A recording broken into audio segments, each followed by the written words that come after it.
Welcome to my channel. महत्त्वाची सूचना. या व्हिडिओमधील सर्व माहिती केवळ शैक्षणिक उद्देशानं दिलेली आहे. ही कोणत्याही प्रकारची गुंतवणूक सल्ला नाही. गुंतवणूक करण्यापूर्वी कृपया स्वतःचा अभ्यास करा किंवा आपल्या आर्थिक सल्लागाराचा सल्ला घ्या. या व्हिडिओतील माहितीवर आधारित घेतलेल्या कोणत्याही निर्णयासाठी आम्ही जबाबदार राहणार नाही. धन्यवाद. अशी कल्पना करा की एखाद्या देशाच्या संपूर्ण शेअर बाजाराचे जेवढं प्रचंड मूल्य आहे ना, त्याच्या जवळपास निम्म्या मूल्याइतकी संपत्ती केवळ त्या देशातल्या लोकांच्या घरातील तिजोऱ्यांमध्ये पडून आहे. बापरे, ऐकायलाच किती आवाढावे वाटते हे. हो ना, म्हणजे कपाटांमध्ये, बँक लॉकर्समध्ये ती शांतपणे पडून आहे. ही अशी संपत्ती आहे जी अर्थव्यवस्थेत अजिबात फिरत नाहीये. ती फक्त तिथे एका अंधाऱ्या कोपऱ्यात आहे. हा विचारच मुळात थक्क करणारा आहे. अगदी बरोबर. आणि म्हणूनच आजची आपली ही सखोल चर्चा खूप रंजक ठरणार आहे. नक्कीच. आजच्या आपल्या या सखोल चर्चेत आपण याच प्रचंड मोठ्या आणि लपलेल्या सुवर्ण संपत्तीबद्दल बोलणार आहोत. आपण काही अर्थतज्ञांचे विविध शोध निबंध, भारतीय रिझर्व्ह बँकेचे म्हणजे RBIचे ताजे अहवाल आणि काही प्रमुख आर्थिक विश्लेषकांच्या सविस्तर लेखांचा अभ्यास केला आहे. हो, आणि आजचे आपले मिशन हे समजून घेणे आहे की भारताकडे नेमके किती सोने आहे, ते असे निष्क्रिय पडून का आहे आणि अर्थव्यवस्थेवर त्याचा नक्की काय परिणाम होतोय. बरोबर. चला तर मग यावर सविस्तर चर्चा करूया आणि या समस्येच्या मुळापर्यंत पोहोचूया. आपण सहसा या विषयाकडे केवळ एक गुंतवणुकीचा पर्याय म्हणून बघतो, पण जे स्रोत आपण आज अभ्यासले आहेत ते काय सांगतात? खरं तर ते एक वेगळीच आणि थोडीशी चिंताजनक बाजू समोर आणतात. यातील सर्वात रंजक बाब म्हणजे ही केवळ सोन्याच्या दुकानातील आकडेवारी नाहीये. हे एका अत्यंत गुंतागुंतीच्या जागतिक आर्थिक समीकरणाचा भाग आहे. शेअर बाजार, परकीय गुंतवणूक या गोष्टी जितक्या महत्वाच्या आहेत ना, तितकाच महत्वाचा घटक म्हणजे घराघरात पडलेले हे सोने. अच्छा, म्हणजे अर्थव्यवस्थेच्या दृष्टिकोनातून ही एक मोठी लपलेली ताकद आहे म्हणायची. अगदी. पण ती सध्या पूर्णपणे अकार्यक्षम आहे. ती वापरलीच जात नाहीये. आणि ही ताकद किती मोठी आहे हे समजून घेण्यासाठी मला वाटतं आपण थेट आकडेवारी आणि तुलनेकडे वळले पाहिजे. नक्कीच. आकडेवारी खूप बोलकी आहे इथे. म्हणजे बघा, आपण अनेकदा बातम्यांमध्ये वाचतो की भारतीय रिझर्व्ह बँक म्हणजेच देशाची मध्यवर्ती बँक मोठ्या प्रमाणावर सोने खरेदी करत असते. हो, ते सतत सोने खरेदी करत असतात. नुकत्याच आलेल्या ताज्या अहवालानुसार भारतीय रिझर्व्ह बँकेकडे सध्या सुमारे 880.5 म्हणजे 880.5 टन इतका सोन्याचा अधिकृत साठा आहे.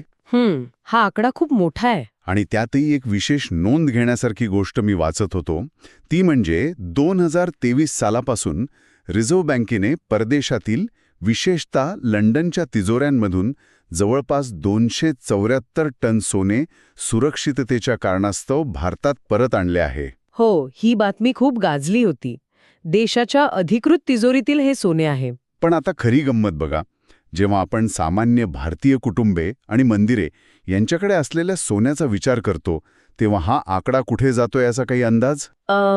तो आकडा प्रचंड मोठा असणार हे नक्की. तब्बल 25,000 ते 37,000 टन इतका वर जातो हा आकडा. अरे बापरे, 25,000 टन. हो, म्हणजे रिझर्व्ह बँकेच्या तुलनेत सामान्य कुटुंबांकडे 30 ते 40 पट अधिक सोने आहे. जर RBIचा साठा एका लहानशा जलतरण तलावासारखा मानला तर लोकांकडे असलेलं सोने एका अथांग महासागरासारखं आहे. हे उदाहरण अगदी चपखल आहे. म्हणजे भारतीय कुटुंबे जगातील सर्वात मोठी खासगी सोनेधारक बनतात. एक्झॅक्टली. पण माझा एक अगदी साधा प्रश्न आहे, एवढे प्रचंड सोने नुसते पडून का आहे? यामागे नक्की कोणते अर्थशास्त्र दडले आहे? बघायला गेलं तर यामागे अर्थशास्त्रापेक्षा मानवी स्वभाव आणि परंपरा जास्त आहेत. हे जे घरात किंवा मंदिरात पडून असलेले सोने आहे, त्याला अर्थशास्त्राच्या भाषेत निष्क्रिय संपत्ती किंवा डॉर्मंट वेल्थ म्हटले जाते. Dormant wealth? अच्छा. हो. हे समजून घेण्यासाठी आपण एक साधे उदाहरण घेऊया. शेअर बाजारातील पैसा हा मानवी शरीरात सळसळणाऱ्या रक्तासारखा असतो. म्हणजे तो सतत फिरत असतो. अगदी बरोबर. ते रक्त सतत फिरत असते, त्यामुळे शरीराला ऊर्जा मिळते, नवीन पेशी तयार होतात. तसाच फिरता पैसा अर्थव्यवस्थेला जिवंत ठेवतो, नवीन रोजगार आणि कारखाने निर्माण करतो. आणि घरातले सोने? घरातले सोने हे शरीरात साठलेल्या अतिरिक्त चरबीसारखे आहे. ते वजन वाढवते, एक प्रकारची सुरक्षिततेची भावना देते की संकटाच्या वेळी ही चरबी उपयोगी पडेल, पण दैनंदिन जीवनात ती शरीराला कोणतीही तातडीची ऊर्जा देत नाही. उलट ती अतिरिक्त ओझे बनून राहते. अगदी तसंच.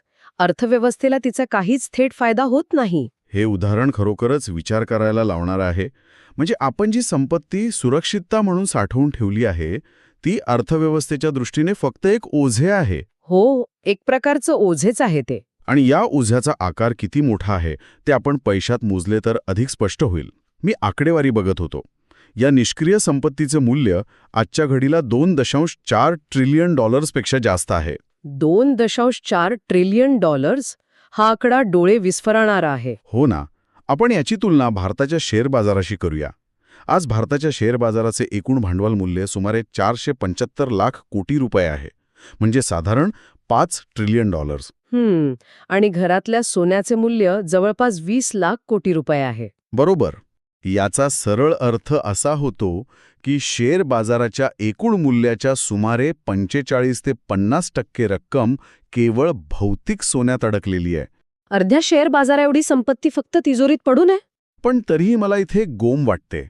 म्हणजे इथेच हा विषय खऱ्या अर्थाने रंजक ठरतो. कसं काय? सोने खरेदी करणे हा पिढ्याना पिढ्या चालत आलेला एक अत्यंत सुरक्षित गुंतवणुकीचा पर्याय मानला जातो ना. मग जर देशातल्या लोकांकडे आधीच एवढी प्रचंड संपत्ती आहे तर दरवर्षी आपण आणखी सोने आयात करतो, हे अर्थव्यवस्थेसाठी हानिकारक का मानले जाते? हा प्रश्न खूप महत्वाचा आहे. म्हणजे आपल्याकडे पैसा आहे म्हणून आपण सोने घेतोय, मग त्यात वाईट काय? नक्की अडचण कुठे येतेय? अडचण तिथेच येतेय जिथे उत्पादक भांडवल म्हणजे प्रोडक्टिव्ह कॅपिटल आणि निष्क्रिय संपत्ती यांची गल्लत होते. तुम्ही विचारलेला प्रश्न अतिशय योग्य आहे आणि त्याचं उत्तर आपल्याला व्यापार तूट किंवा ट्रेड डेफिसिट या संकल्पनेत मिळते. अच्छा, व्यापार तूट. हो, जेव्हा आपण बाहेरच्या देशातून सोने आयात करतो तेव्हा प्रत्यक्ष व्यवहारात काय होते ते नीट समजून घेऊया. भारत हा सोन्याचा मोठा उत्पादक देश नाहीये. हो, आपल्याला ते इतर देशांकडूनच विकत घ्यावे लागते. अगदी. जेव्हा देशात सोन्याची मागणी वाढते तेव्हा हे सोने आयात करण्यासाठी आपल्याला आंतरराष्ट्रीय बाजारात त्याचे पैसे डॉलरमध्ये द्यावे लागतात. आता विचार करा, अब्जावधी डॉलर्स आपण फक्त सोन्याच्या विटा भारतात आणण्यासाठी खर्च करत आहोत. यामुळे काय होतं? आपल्या देशातील डॉलर्सचा साठा, ज्याला आपण परकीय चलनाचा साठा किंवा फॉरेक्स रिझर्व्हज म्हणतो, तो वेगाने कमी होतो. म्हणजे थोडक्यात सांगायचे तर आपण आपला कष्टाचा पैसा, आपले डॉलर्स एका अशा वस्तूसाठी बाहेर पाठवतोय जी वस्तू भारतात आल्यावर पुन्हा तिजोरीत जाऊन बंद होणार आहे. एक्झॅक्टली. आणि याचा परिणाम चक्राकार पद्धतीने होतो. जेव्हा आपण मोठ्या प्रमाणावर डॉलर्स बाहेर पाठवतो आणि त्या बदल्यात देशात असं काहीही आणत नाही ज्यातून नवीन उत्पादन होईल, तेव्हा देशाची व्यापार तूट वाढते. आणि त्यामुळे रुपयावर दबाव येतो. बरोबर? अगदी बरोबर. बाजारात डॉलरची मागणी वाढते आणि रुपयाचा पुरवठा वाढतो, ज्यामुळे डॉलरच्या तुलनेत भारतीय रुपयाचे मूल्य घसरू लागते. म्हणजेच रुपया कमकुवत होतो. आता रुपया कमकुवत झाला की त्याचा फटका फक्त सोने खरेदी करणाऱ्याला बसत नाही, तर संपूर्ण देशाला बसतो. इथे मला एक गोष्ट जोडायची आहे, कारण हे थेट सामान्य माणसाच्या खिशाशी जोडलेले आहे. नक्कीच सांगा.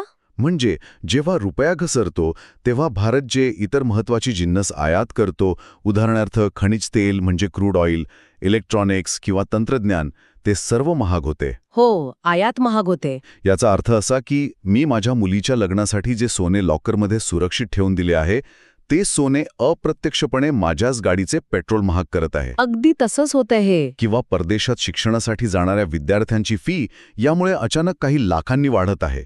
हे खरोखरच चक्रावून टाकणारे आहे. सोने सुरक्षित आहे पण बाकी सर्व गोष्टी महाग होत आहेत. हाच तो अदृश्य प्रभाव आहे ज्याचा आपण सुरुवातीला उल्लेख केला होता. अर्थव्यवस्थेतील महागाई वाढण्यामागे हे एक प्रमुख कारण ठरते. दरवर्षी आयात होणारे सोने देशाच्या अर्थव्यवस्थेवर आणि पर्यायाने सामान्य माणसाच्या खिशावर असा अप्रत्यक्ष पण मोठा ताण निर्माण करत असते. बापरे. मग मला सांगा, ही एवढी मोठी समस्या आहे तर धोरणकर्ते शांत का बसले आहेत? या समस्येवर तोडगा काढण्यासाठी सरकारने हे निष्क्रिय सोने चलनात आणण्याचा प्रयत्न का केला नाही? प्रयत्न नक्कीच झाले आहेत. अच्छा, काय प्रयत्न झाले? कारण जर हे 200 लाख कोटी रुपये बाजारात आले तर चित्रच बदलेल. सरकारने 2015च्या सुमारास सुवर्ण मुद्रीकरण योजना म्हणजेच गोल्ड मॉनिटायझेशन स्कीम आणली होती. याला GMS असंही म्हणतात. मी ऐकलंय याबद्दल. या योजनेचा मुख्य उद्देश हाच होता की कुटुंबे, मंदिरे आणि संस्थांकडे असलेलं निष्क्रिय सोने बँकांमध्ये जमा करणे, त्यावर प्रक्रिया करून ते दागिने बनवणाऱ्यांना उपलब्ध करून देणे आणि पर्यायाने परदेशातून होणारी नवीन सोन्याची आयात कमी करणे. म्हणजे जे घरात पडून आहे तेच बाजारात आणायचे. अगदी बरोबर. या योजनेत लोकांनी आपले सोने बँकेत ठेवण्याची आणि त्यावर दरवर्षी ठराविक व्याज मिळवण्याची सुविधा देण्यात आली होती.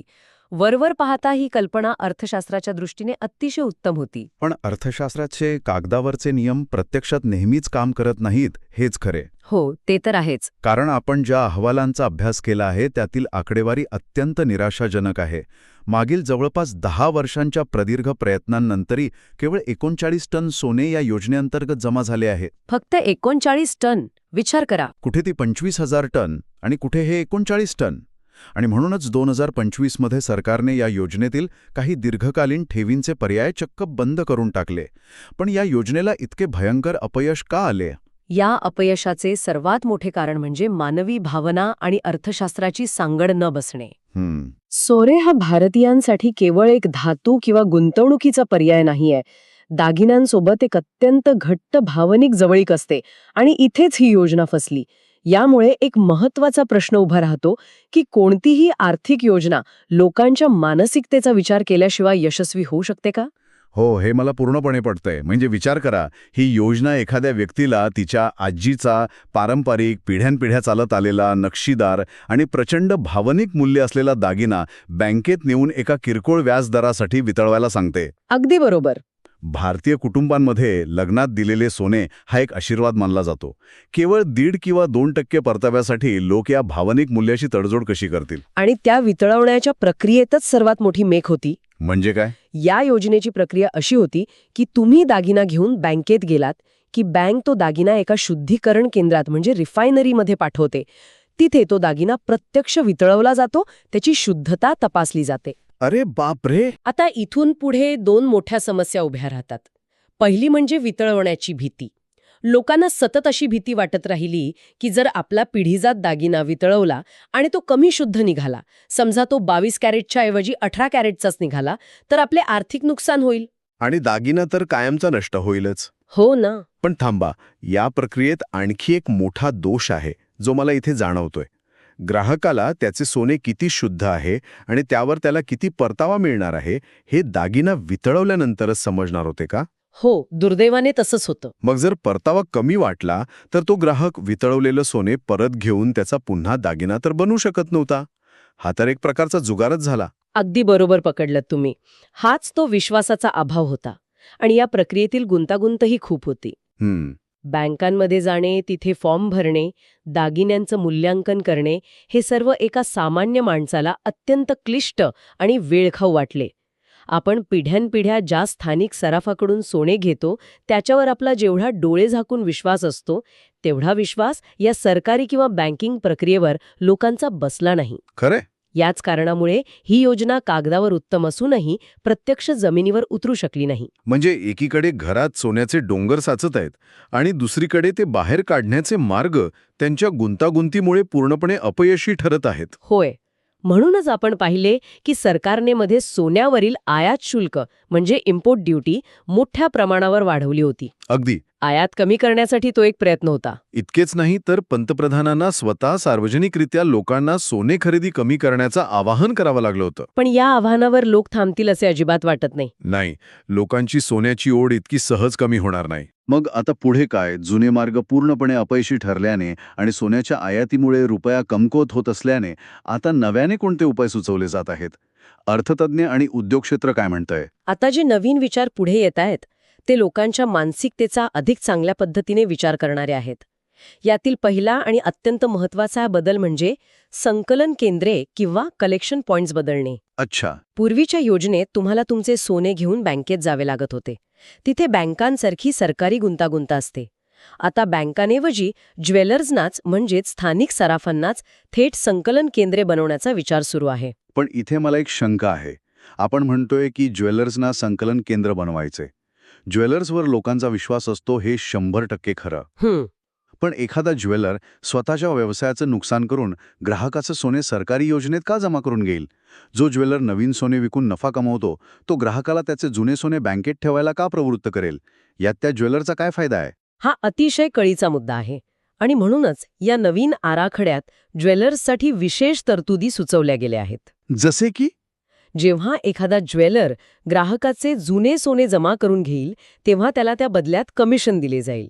त्याहूनही महत्त्वाचे म्हणजे जे सोने तो जमा करेल ते थेट त्याच्याच व्यवसायासाठी खेळते भांडवल किंवा वर्किंग कॅपिटल म्हणून उपलब्ध करून देण्याची सोय यात असू शकते. अच्छा, म्हणजे त्याला बाहेरून सोने आणावे लागणार नाही? अगदी बरोबर.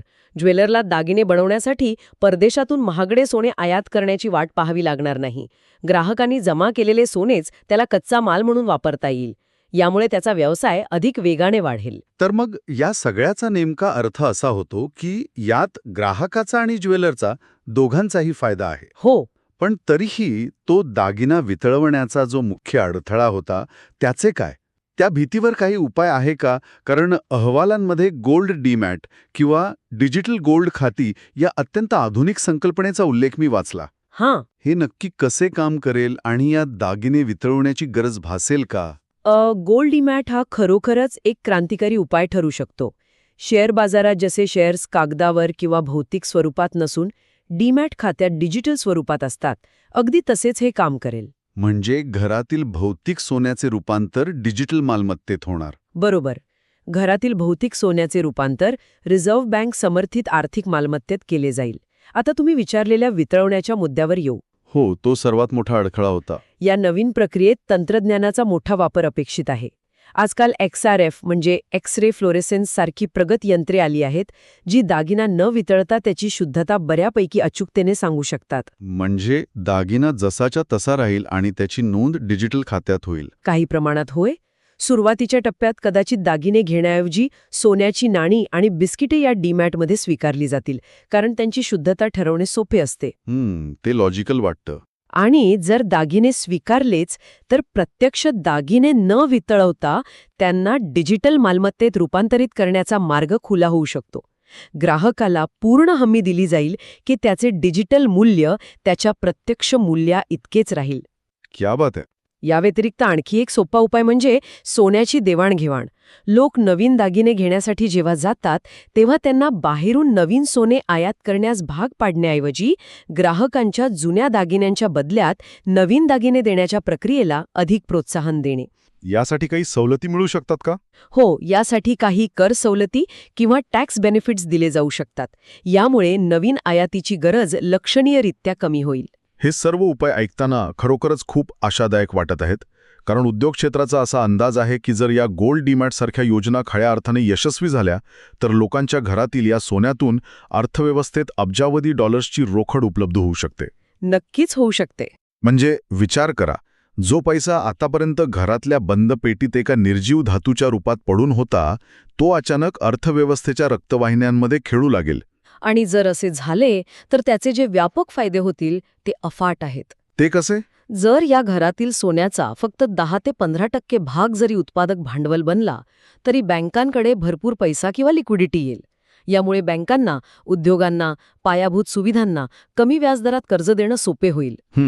सर्वात महत्त्वाचे म्हणजे नवीन सोन्याची आयात कमी झाल्याने देशाचे जे डॉलर्स बाहेर जात होते ते देशातच राहतील. व्यापार तूट आटोक्यात येईल. आणि जसे आपण मगाशी पाहिले, व्यापार तूट कमी झाली की पर्यायाने आपला रुपया मजबूत होईल. अगदी बरोबर.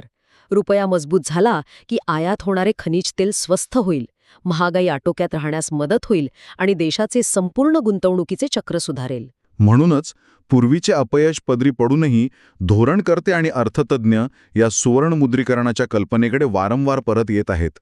त्यांना पक्के माहीत आहे की ही चावी जर अचूक सापडली तर भारतीय अर्थव्यवस्थेचे चित्र एका रात्रीत बदलू शकते. खरोखर ही संपूर्ण चर्चा एखाद्या रहस्य कथेसारखी आहे, जिथे सर्वात मोठा खजिना आपल्याच घरात, आपल्याच डोळ्यांसमोर आहे, पण तो देशाच्या भल्यासाठी कसा वापरायचा याची अचूक युक्ती आपल्याला अजून सापडलेली नाही. खरंय. चर्चेच्या शेवटी आपण या सर्व सूत्रांची एकत्र सांगड घालूया. एका बाजूला भारताकडे शेअर बाजारासारखी अतिशय गतिमान आणि मोठी आर्थिक ताकद आहे, जी अर्थव्यवस्थेला पुढे नेत आहे. तर दुसरीकडे तिजोरीत बंदिस्त असलेली महाकाय सुवर्ण संपत्ती आहे. जर या दोन टोकांमधील दरी भरून काढता आली तर भारताला बाहेरील कर्जांची किंवा गुंतवणुकीची तेवढी गरजच उरणार नाही. आणि हे सामान्य माणसासाठी किती महत्वाचे आहे हे आपण सतत लक्षात ठेवले पाहिजे. हा विषय फक्त मोठ्या अर्थतज्ञांच्या चर्चासत्रांपुरता मर्यादित नाहीये. नक्कीच नाही. घरात पडून असलेले सोने हे केवळ एक दागिन्याचा तुकडा नाही. तो एक असा घटक आहे ज्याचा थेट संबंध देशाची आयात तूट, भारतीय रुपयाचं जागतिक मूल्य आणि बाजारातली महागाई या सर्वांवर थेट परिणाम करणारा आहे. अगदी. अर्थव्यवस्थेतील प्रत्येक घटकाचा एकमेकांशी कसा घनिष्ठ संबंध असतो याचं हे एक उत्तम उदाहरण आहे. अगदी खरं आहे. आणि याच अनुषंगाने आजचा हा कार्यक्रम संपवताना मला एक विचार करायला लावणारा मुद्दा मांडायचा आहे.